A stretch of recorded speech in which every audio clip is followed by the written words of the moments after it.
I just wanted to follow up one of the question that Kun had asked in the talk. And this is just an attempt to address that question, and we can see what happens.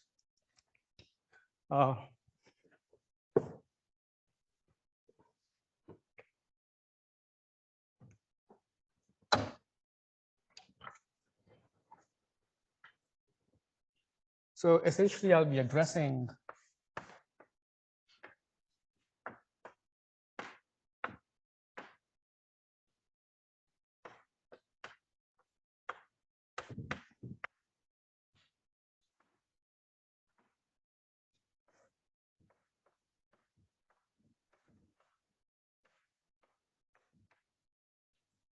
the two-body problem and what happens when you have some anisotropic attraction between the two. So we will follow essentially the Cooper argument to see what happens. And so what we have is a Fermi surface, and in the original BCS model, you have 2 electrons at Kn minus K. But we will consider a slightly more general situation where these 2 electrons are displaced by a finite center of mass momentum Q.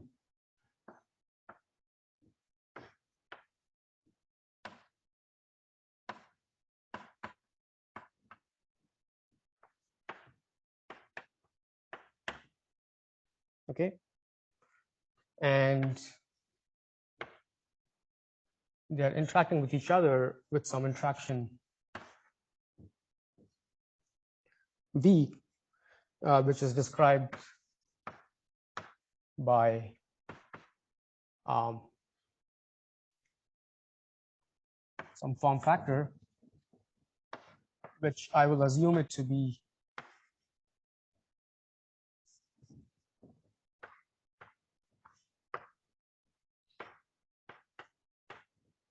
factorizable into this form.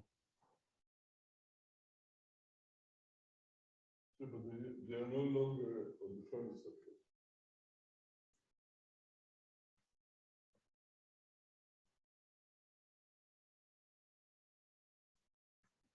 I mean, I'm considering a displacement away from some Q.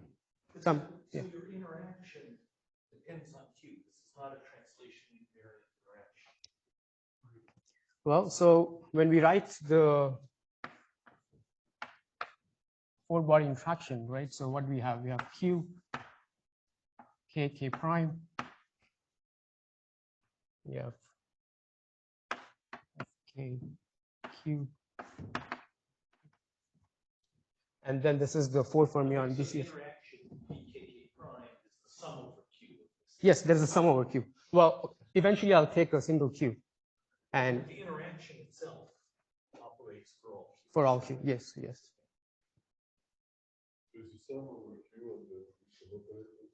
There's a sum over Q. This is just the matrix element, but there's a sum over Q. Well, yeah.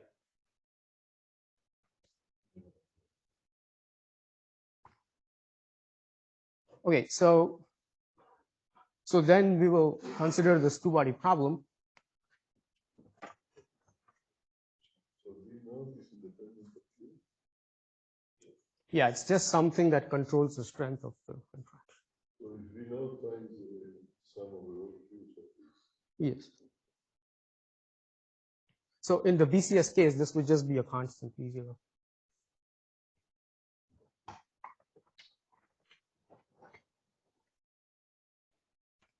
Okay, so now I'm going to consider the total Hamiltonian, and well, I'll just write it out.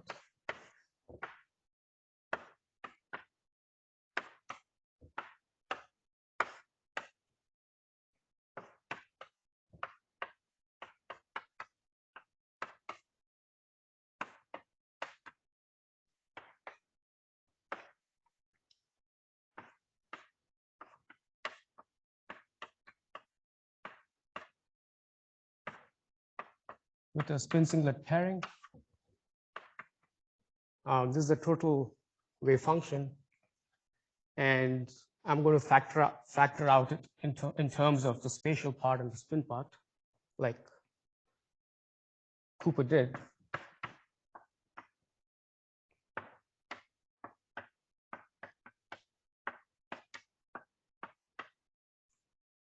And I will work in the relative position basis, R1 minus R2, and the center of mass coordinate, R1 plus R2.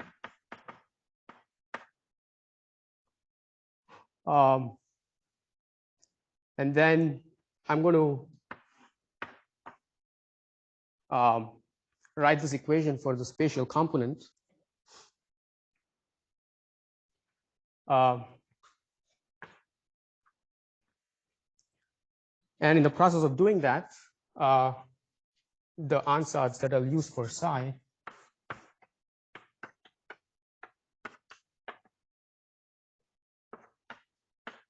some phi of r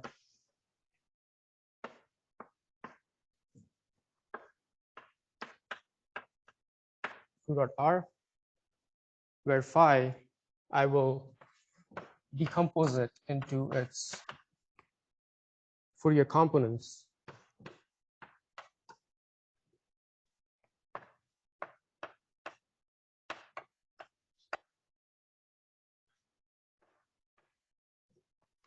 Possibly some 1 over square root of v. So I can decompose v into its Fourier components, the phi into its Fourier components, and I'm going to substitute it into the Schrodinger equation, and I'll end up with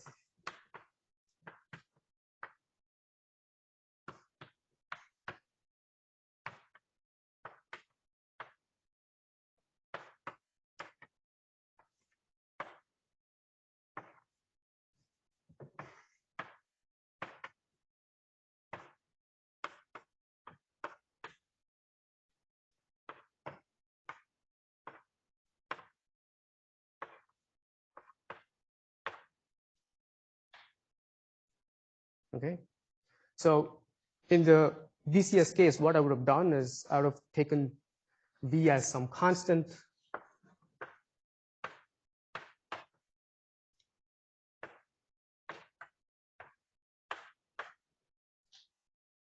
for a certain energy window,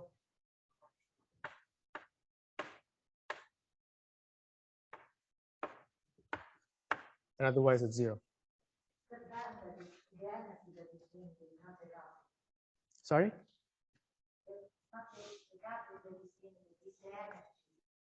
You mean the V0, right? Sorry?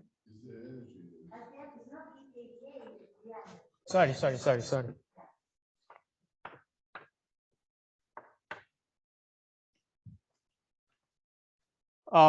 Okay, so but now I'll try to put in this slightly more general interaction with some finite q.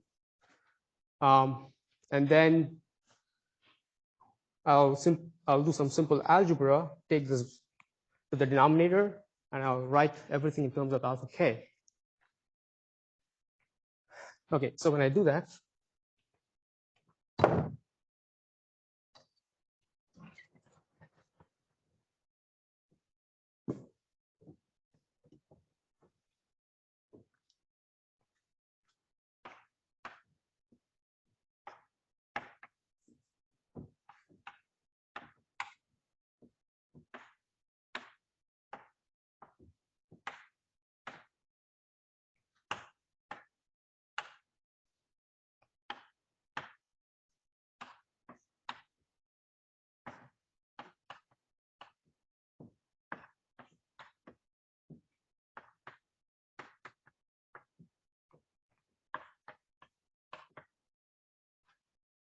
so then what I do is I'm going to multiply on both sides with k prime or vkk1, and then just like how you do in the BCS case, I'll sum over the free momentum and see if there is some sort of a cancellation.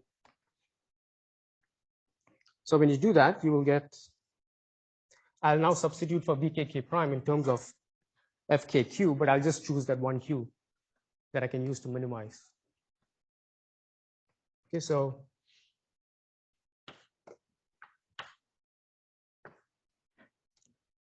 when I do that, I get,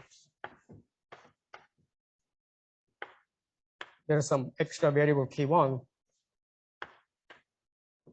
that shows up. That equals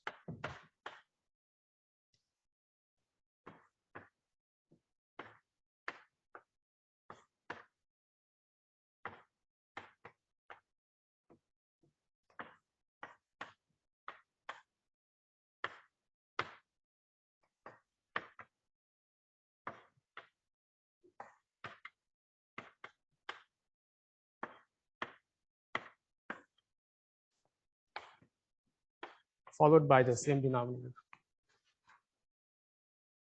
Okay, so I can do some simple cancellations because of this factorization.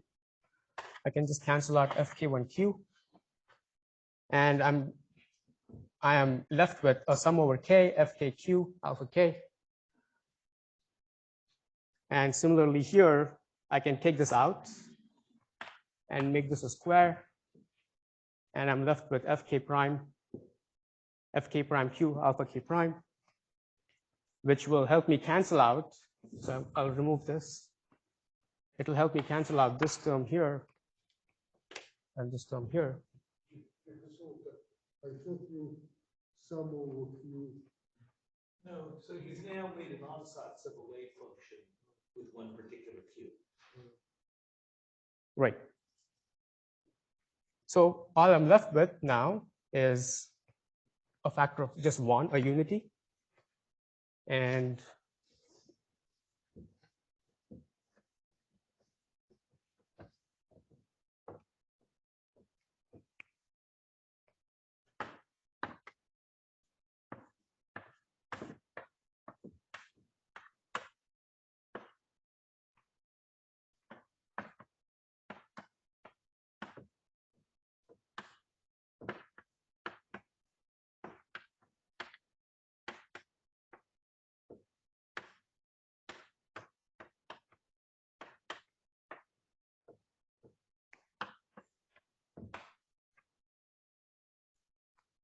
okay, so this is the equation I got to solve for, and I need to solve for E as a function of Q.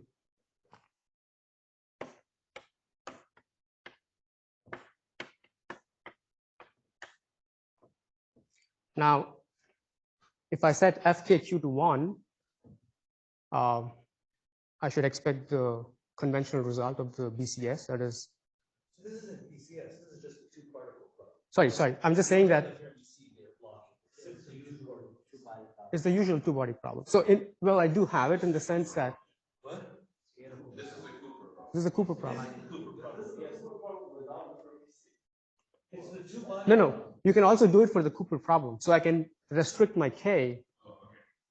I can restrict my K to be above KF. It is the Cooper problem. Sure, K is above KF. So this is the Cooper problem.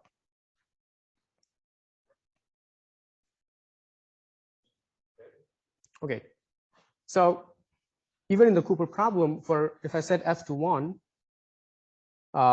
then any non-zero Q will reduce my binding energy.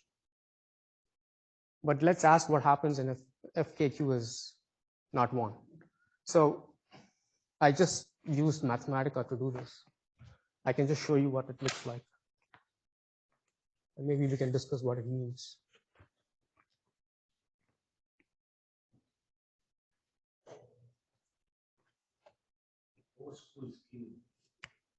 Sorry? Question. Kuhn's question. Yeah, I know. Oh, so Kuhn's question was, what did you say, Kuhn? I don't have a wave vector. You don't have a you don't have a wave vector. It's not 10 to the fifth. This He can stay coherent for 10 to the fifth oscillations. so Kuhn basically asked if there was, I could simplify the model I had presented. He was joking. Oh, you, I oh, was you were, kidding, but I did Okay. want to know. No, you didn't want to know. Okay. I was kidding about it being Q. I wanted to know what did he ask? Yeah. So Kuhn had asked if there was a two-body version of the problem that I had presented on Monday, because initially I was under the impression that that was the simplest problem one could study to potentially get a finite Q pairing, but this was supposed to be the simplest problem potentially. So.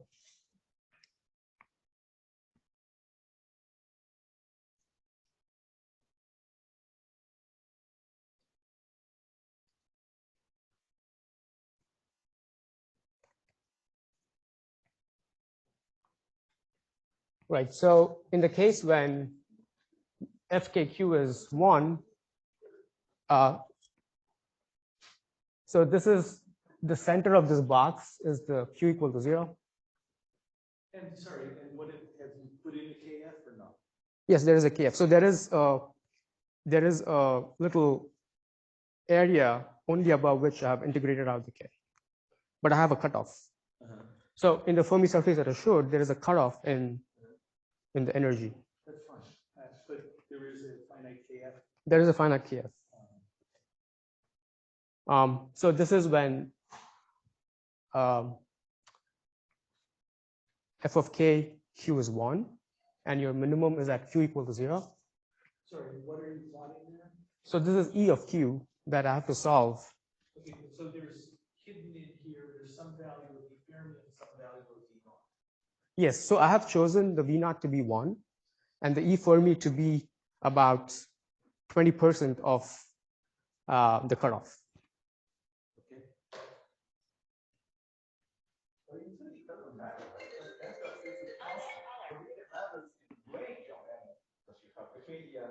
I agree. I actually agree with you. But yeah, I agree with you. It's EF in units of the cutoff. So the difference is the difference between cutoff and EF. Yeah. Not the value of EF itself. It only depends on the range of energy between EF and lambda. It doesn't depend on lambda and EF individually. I don't know, it might Include What? the space is a constant. What? Include, which is where you're Yeah. doing this. Density of space is a constant. So Yeah, but it may matter how much is below the Fermi energy versus how much is above the Fermi. So that is EF in units of the cutoff. Well, I did it both ways. And it turns out that at least qualitatively the result is the same. What, both ways is what? One is with putting EF to 0 and one is with EF. Okay, that's what I expected.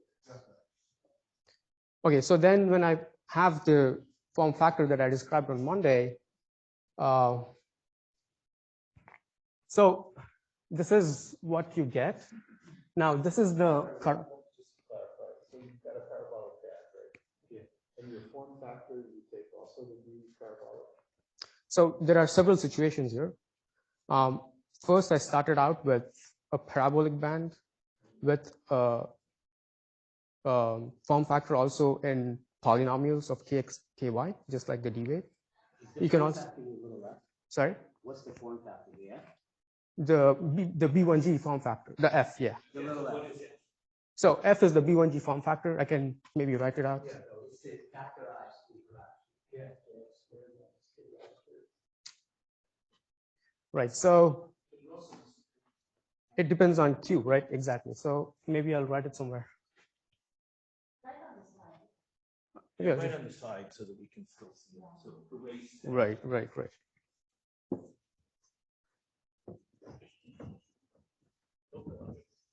Can't see that.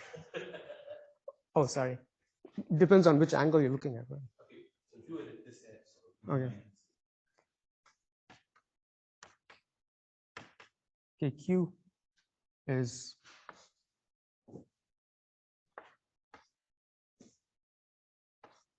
so in the continuum case, It is kx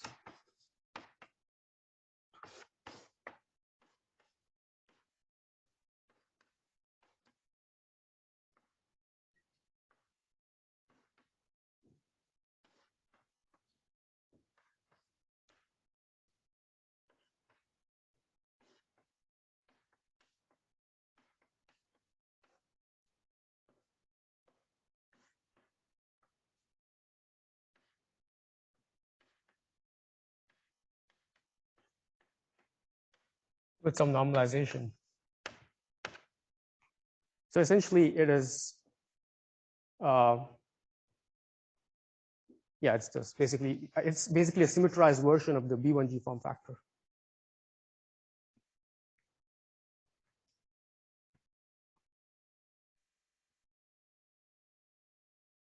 Are you trying to build in like a D wave as well? Yeah, it's a D wave. So if I worked on a lattice, which I can do, this would be cosine kx plus qx, cosine ky plus qy, with a negative sign in between, and the symmetrized version. But there are more difficulties involved than the last. I'll come to that, but let's start with the continuum first.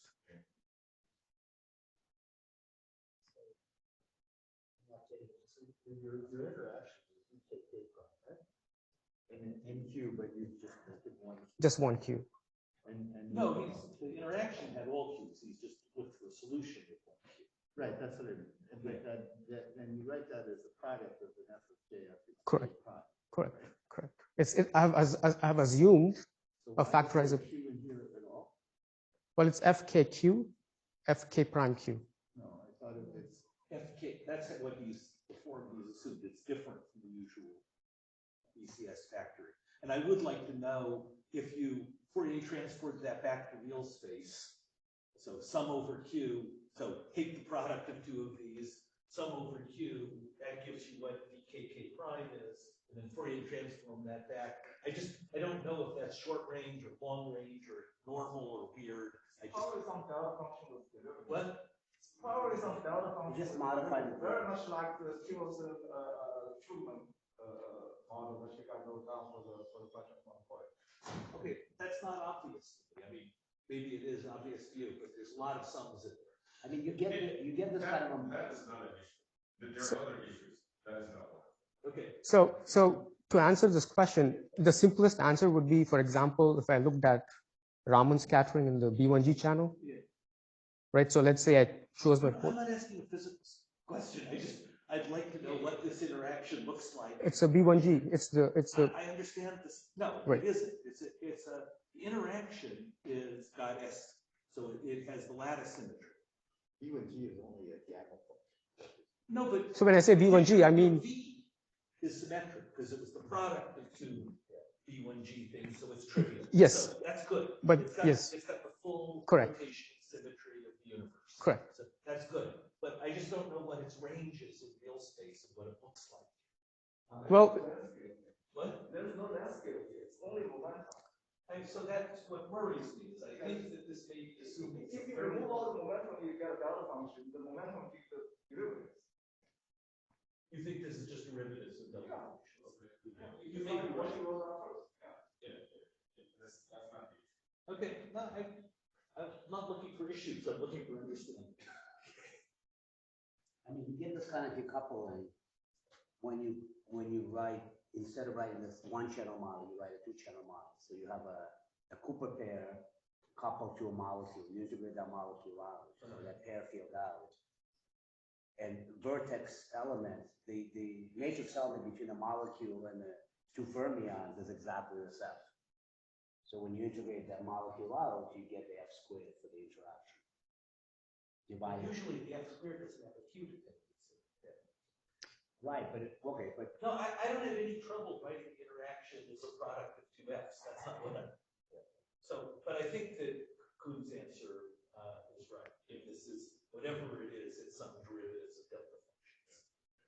I think everything's still worth it just for Well, I think everything still looks roughly the same if you just take out the series from that equation.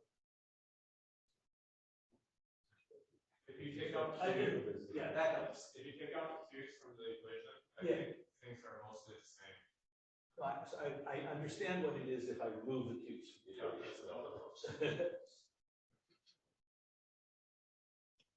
Right. So essentially, what it seems like, at least, is that there are four. So there is a cutoff, right? First of all, this cutoff is set by 1 over energy, or set by the energy. And there is a local minimum at Q equal to 0, but the global minimum is at a different point. Now, of course, there is an issue, right? And this also would work if I set Fermi to 0? Yes, it also works for that. Okay, so this is really a property of the two-particle problem. Yes. As well as the Fermi energy problem. What? As well as if you have a Fermi energy. Okay, but the two-particle problem is easier. So this Sure. is Okay. Now, one of the things that is an issue, or if you want to call it an issue, right? So what happens when I generalize this to the lattice, right? If I take my interaction to be uniform at all energies, that is, there is no variation of the interaction with energy, unlike the Cooper problem, then you can actually show that, and this Edwin, yeah. Sorry? This statement that you say, it depends on the bands that you are deciding with, because remember what we discussed that you take a sky binding, so you have this issue. So you mean I have? Yes, that's right. If you have a band that keeps dying, on the driven zone edge, you will not have. So if it was periodic, if it's periodic in momentum. Yes, yes. It's better, what I'm saying that for the general understanding, it's better if you introduce the band structure that I'm going to use and then you statement on that. Well, I was not going to write anything more. I was just about. Okay, okay. But just say, sorry, you guys are speaking in code. At least I haven't understood. Okay, may I just because otherwise. So what Chandan said is that if you have a band lattice and you're introducing a band, Yes. the cutoff is important. I mean, physically speaking, it's just that you are introducing some other energy scale that is the bandwidth, right? So essentially, imagine that this is the full brilliant zone. The bandwidth is this. Now, if you are trying to make it pair here, imagine that the cutoff is the bandwidth.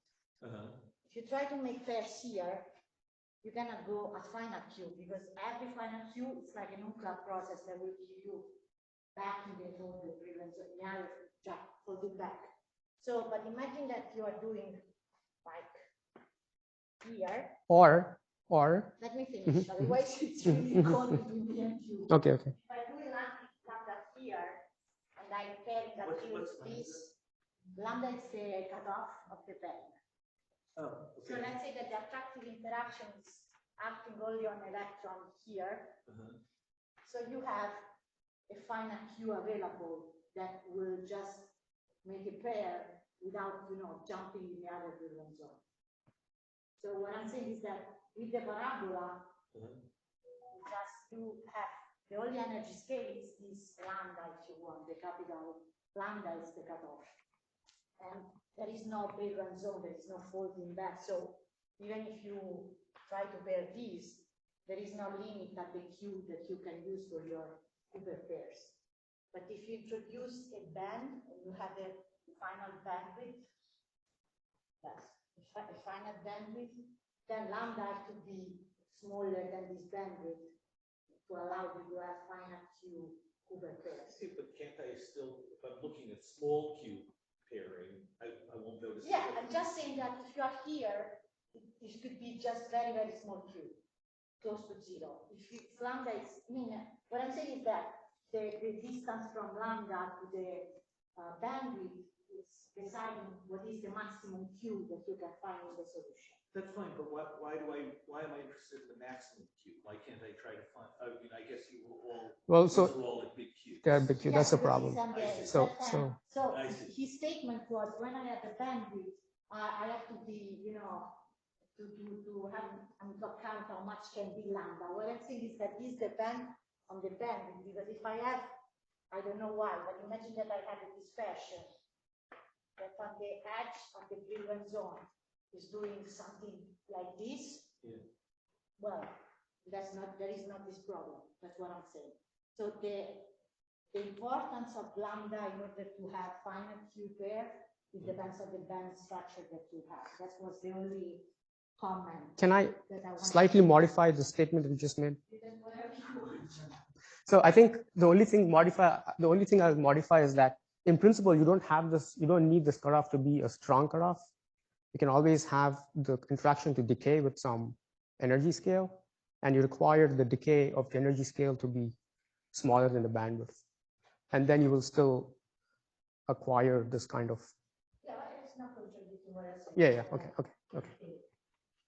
Back to the question raised by Steve about the size of the form factor in real space. If the cutoff is part of the, think of it as part of the form factor, that sets together with the band structure some length scale in real space. Right.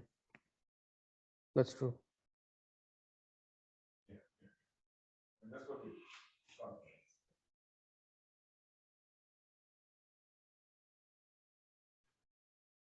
Right.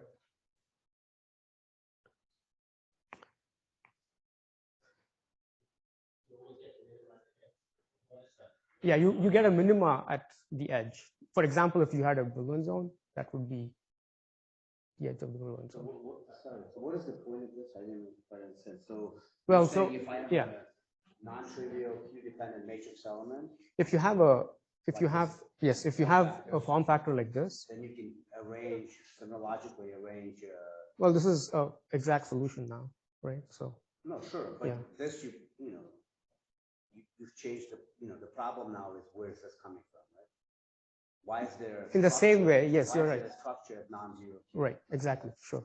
So yeah, I mean it's built in to get the finite pair density. You're building that in.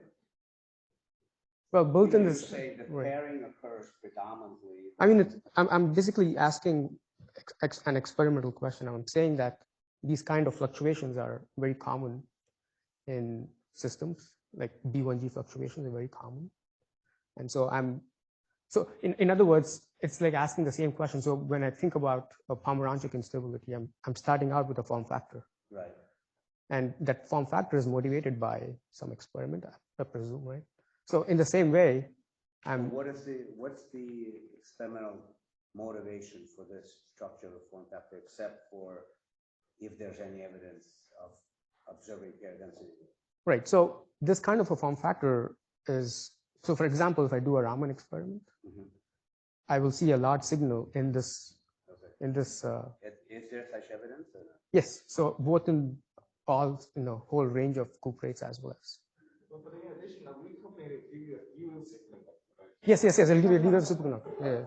We're talking about couples here. You're right. So we'll get a D-wave superconductor. See, that's a brilliant prediction. After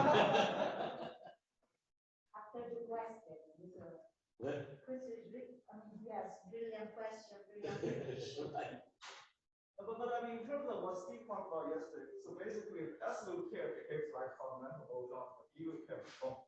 Yes, I think that's the qualitative difference. yes. The reason, of course, is that the D-wave wave function has this nodal structure, which already violates all the sort of basic assumptions behind the two coordinate nodal field. Yes, that's right. All right, good. So maybe with Kun's answer,